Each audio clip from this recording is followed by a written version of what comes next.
All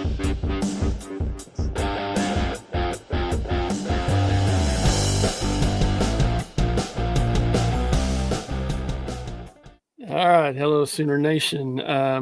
Goss is on location, and I was told that we have to be quiet for Aaron and Allie. So if we get too loud and you see two angry women behind him, yes, you know what happened there. So we didn't follow direction. So yeah, well, just got away from the Cotton Bowl yesterday with 46,000, 92,000 the capacity of Cotton Bowl now. So approximately half of those guys were angry Sooner fans after the game. And just to jump right in at Jeremy, it's just disappointing.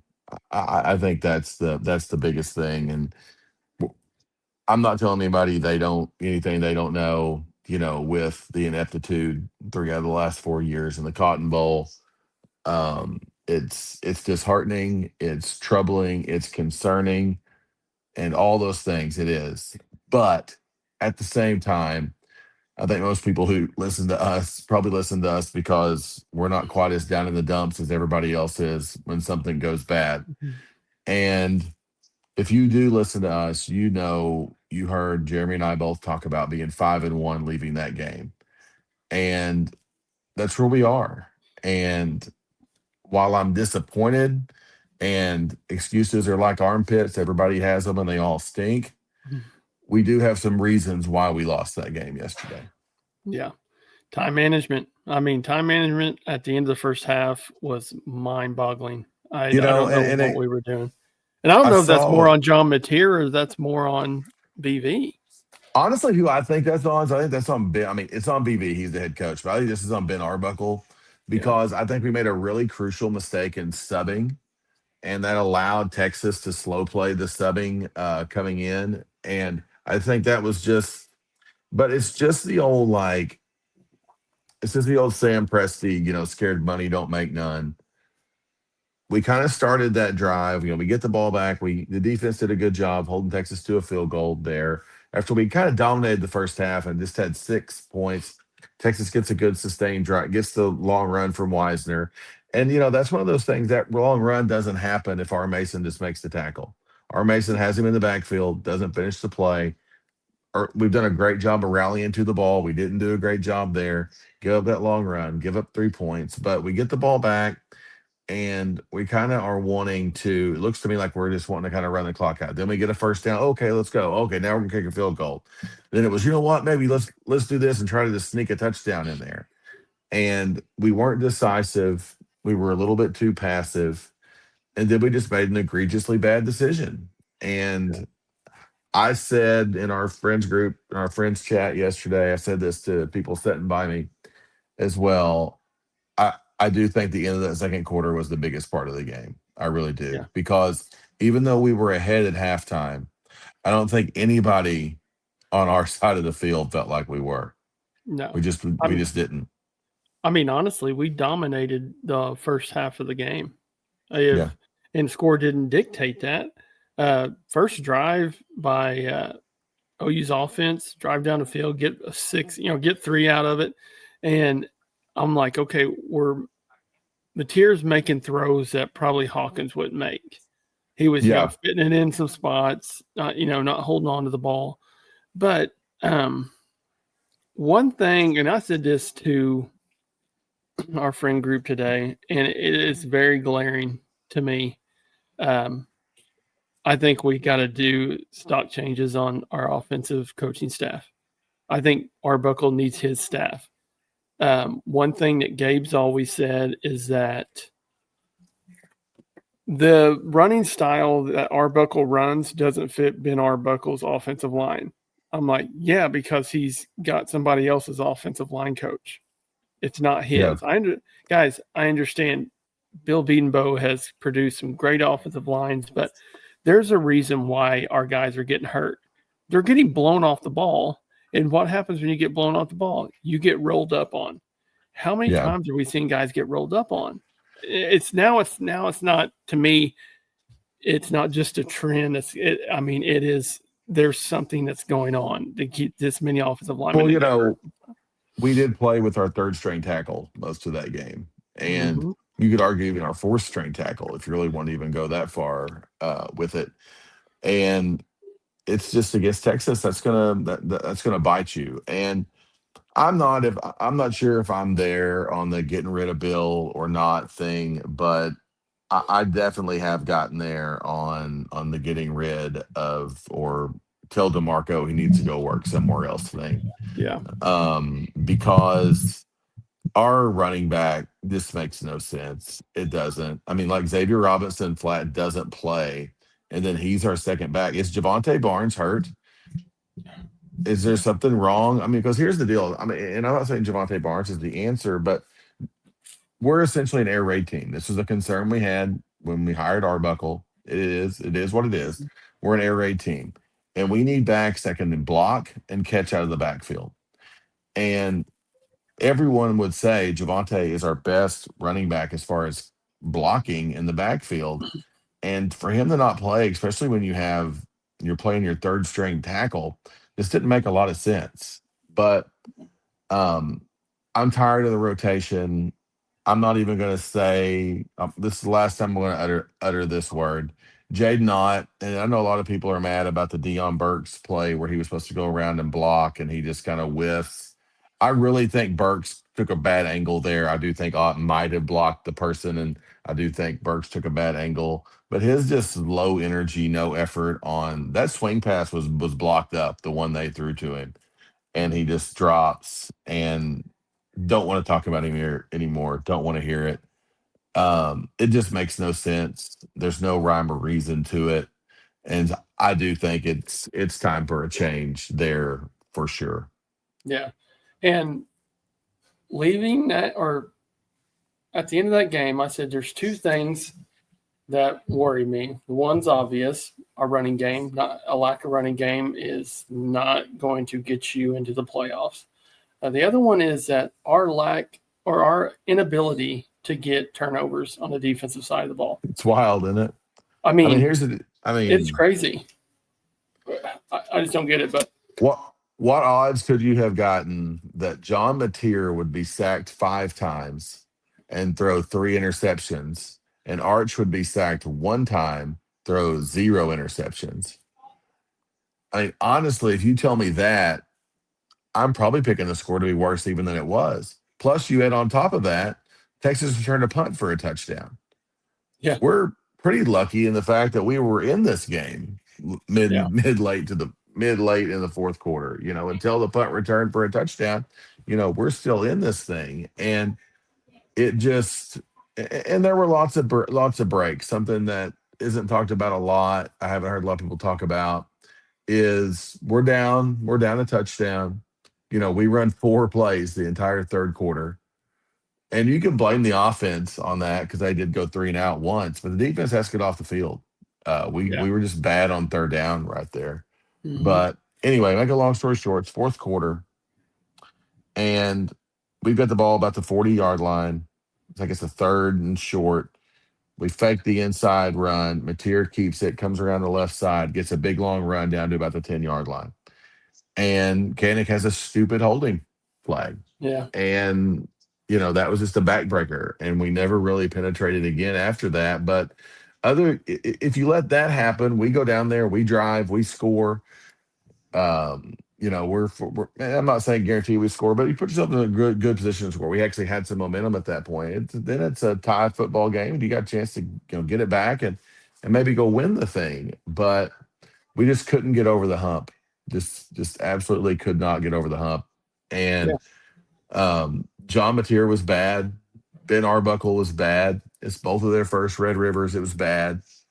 And defensively, and really the outlier on Texas's offense is, and I realize they've only played 3 real games, Ohio State, Florida, and us. But the Florida game is the outlier for them as far as their offensive line, just absolute woes. And unfortunately, they come back and had a pretty good game against us. I thought we got a little bit of pressure, but give Arch credit. Arch did, and I'll let you talk about this, Jeremy, because this is kind of something you like to say. Arch didn't get them beat, and yep, that's the reason they won. He didn't turn the ball over, and the game plan that they executed was they were getting him out of the pocket. Like, if he gets pressure, get out of the pocket, and we just didn't make him uncomfortable. Anytime he rolled out, I mean, we were hitting him. He got hit a lot. It's just Right. he always had somebody there, a little safety net, somebody running back, get a little out route. I mean, just he made good decisions. He made the decisions like everyone Yeah. expected Arch Manning to make this year. But it just goes back to, like, with us, the type of team that we are on defense, where we pressure the quarterback, we make them try to make mistakes. For us to have only 2 turnovers all year, and it's to Kent State, is just mind-boggling to me. I cannot, Yeah. and I'm like, if we can't turn teams over, it's going to be hard to win football games. Well, it's the old baseball analogy, Jeremy, and like turnovers are like extra base hits. I mean, the things we don't have, the extra base hits, if you will, of football, touchdowns from far, long touchdowns. Okay. Um, Turnovers, shock plays like that. We're just not doing those. And it's hard. We're asking ourselves to play station to station baseball a lot and get 4 singles in an inning is hard. And that puts a lot of pressure on you. I've got a question for you. I've seen this talked about both ways on the Mateer picks and just inaccuracy in general. Do you think that was nerves? Do you think that was injury? Or do you put some of the blame on the receivers, maybe not just settling into a spot? It looked like some of those behind him, maybe he thought they were settling into his zone. But just kind of curious, what can this give me some additional Mateer thoughts that you've got? Um, I don't think it's so much injury. I know they were trying to put that on the broadcast a lot. Like, is he bleeding on his hand? And they showed his thumb a lot. And I just don't think that was ever an issue.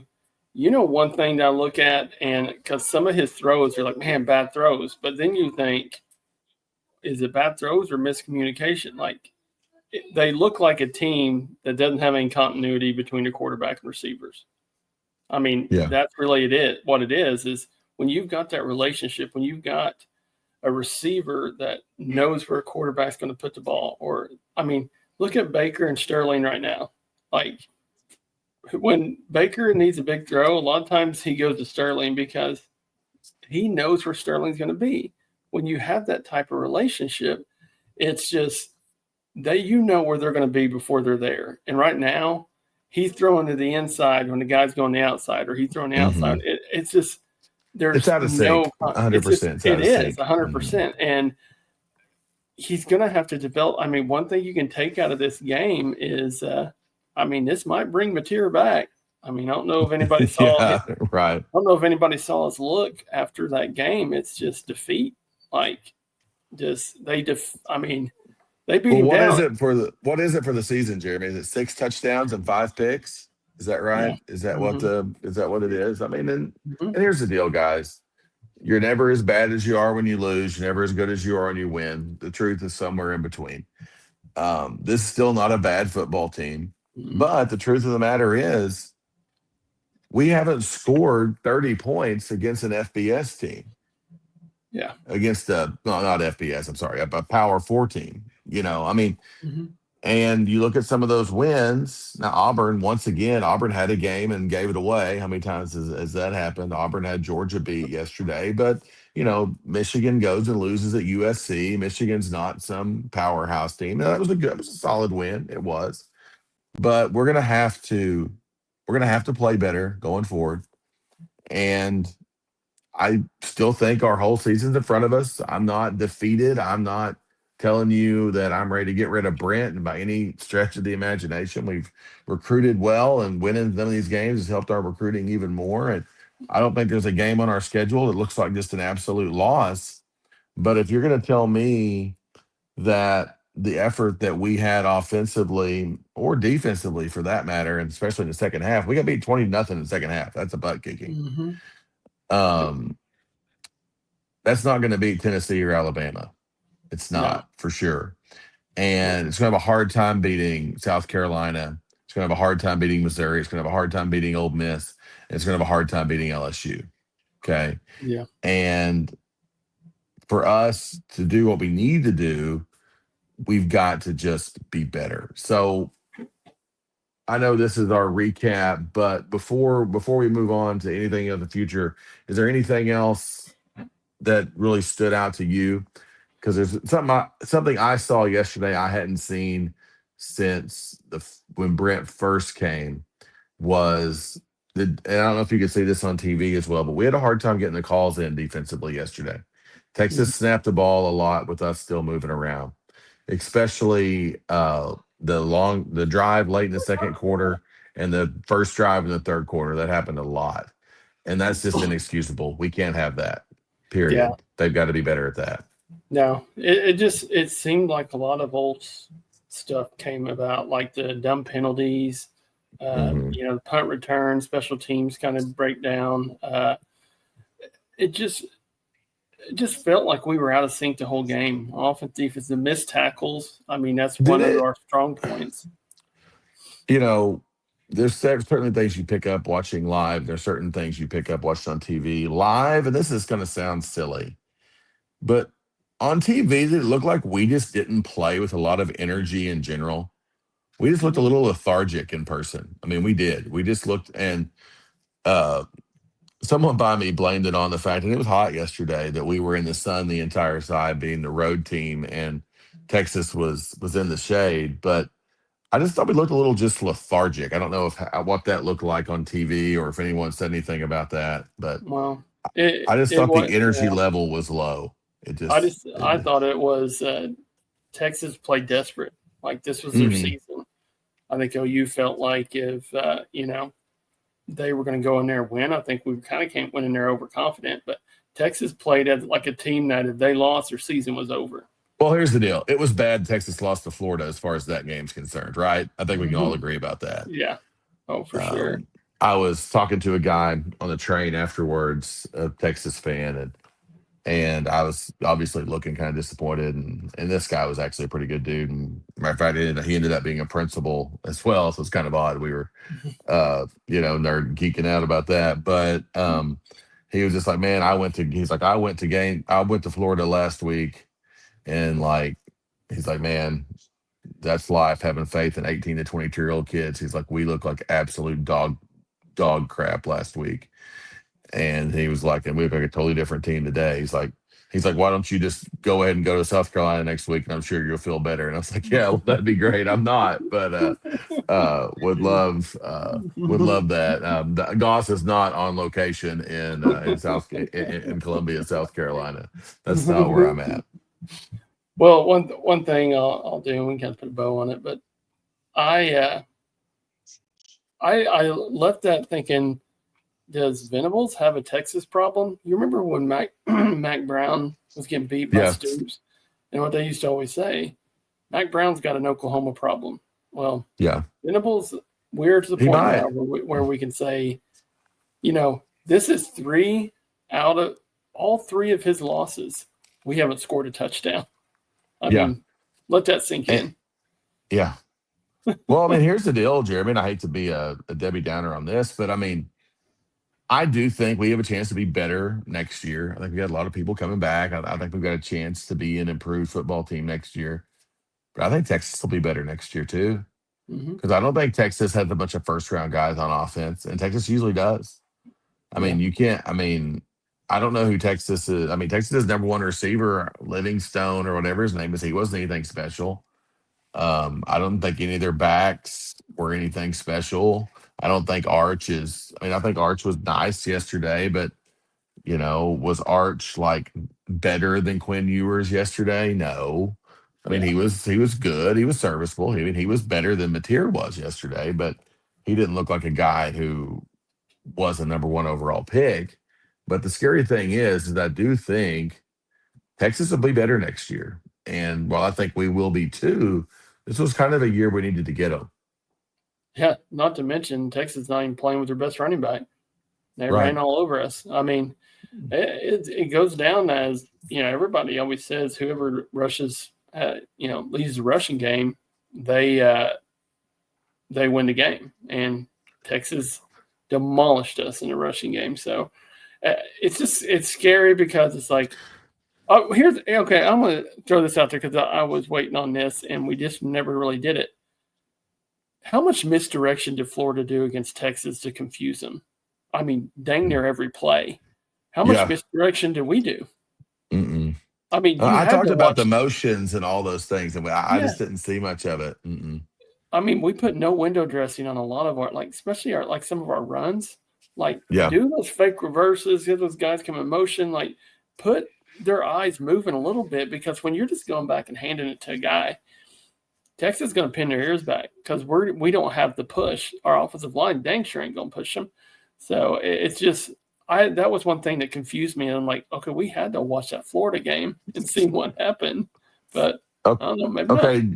Okay, Jeremy, it's going to be the 21-minute mark, essentially. We'll tell him 2030, but I'm going to give Darren some flowers right here. Okay.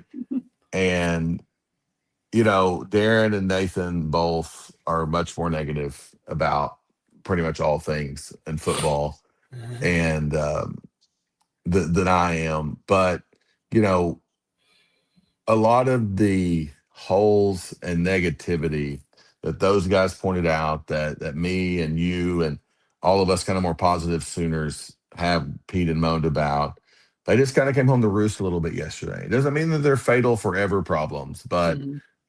when we hired Arbuckle, oh, we hired a West Coast guy. We won't be able to run the ball. Oh no, we'll be able to run it. He's a running first. He's a running first air raid guy. That's what he is. It'll be fine. Don't worry about it. Well, DeMarco needs to go. Hell, we get Taylor Tatum's number one running back in the country. He never even get on the field. And then we just have people, we cycle them through, and then every running back that goes is better somewhere else. Tall Chuck's better somewhere else.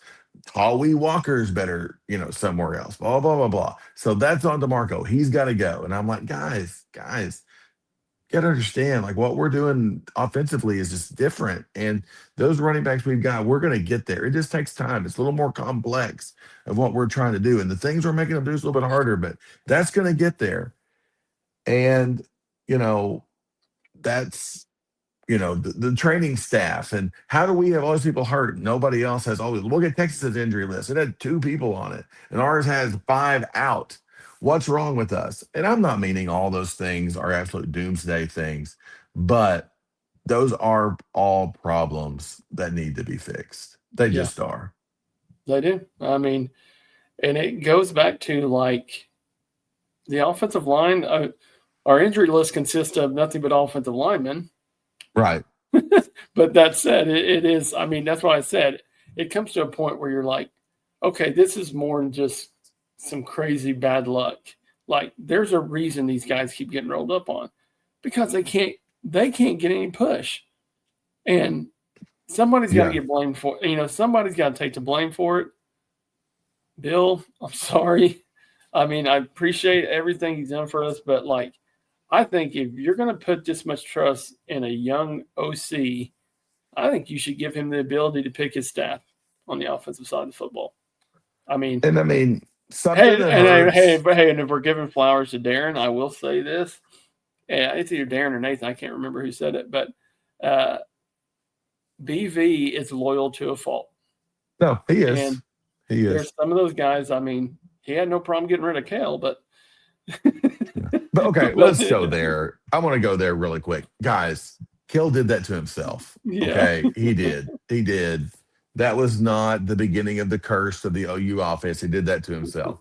yeah, But something that does hurt BV, and I mean, credit got James Franklin fired, is Kurt Signetti, right? He rolls into Indiana, goes and beats Oregon. But once again, guys, Dan Lanning's a good coach. He is. He's a good coach. But he's also a psychopath. And psychopaths don't usually go ahead and win the whole stinking thing or always do. I mean, there's a reason Nick Saban is deified the way he is. It's hard. There's also a reason he got out when he did. It's even harder now, the transfer portal. Super teams are not going to exist. Undefeated seasons are not going to happen for very many people. Did the remind our fans here, Jeremy? Was there an undefeated national champion last year?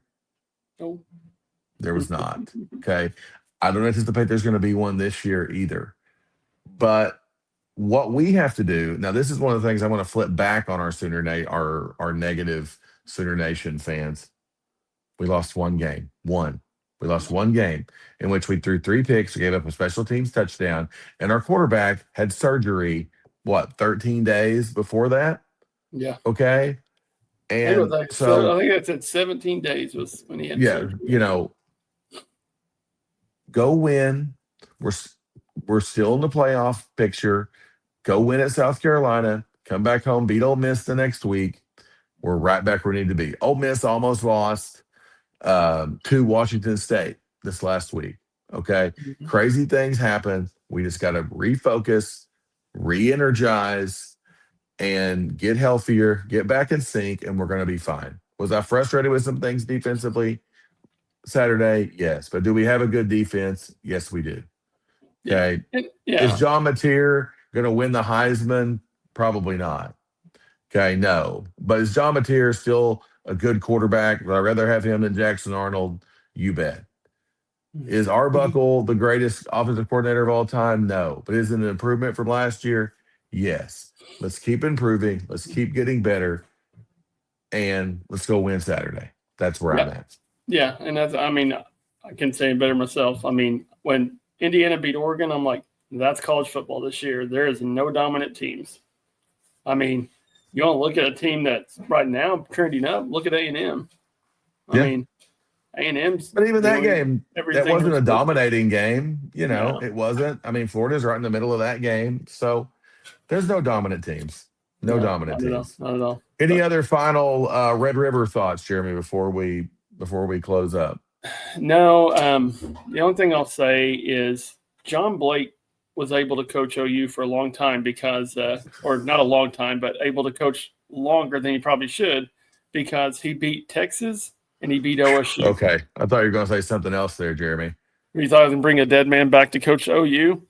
No, I thought, okay. I thought that was an affirmative action talk or something. I was like, Jeremy, cancel. No, don't go there. But I'm going there. I'm needing clicks now. But what I mean is, like, when you lose to Texas, it puts pressure on you.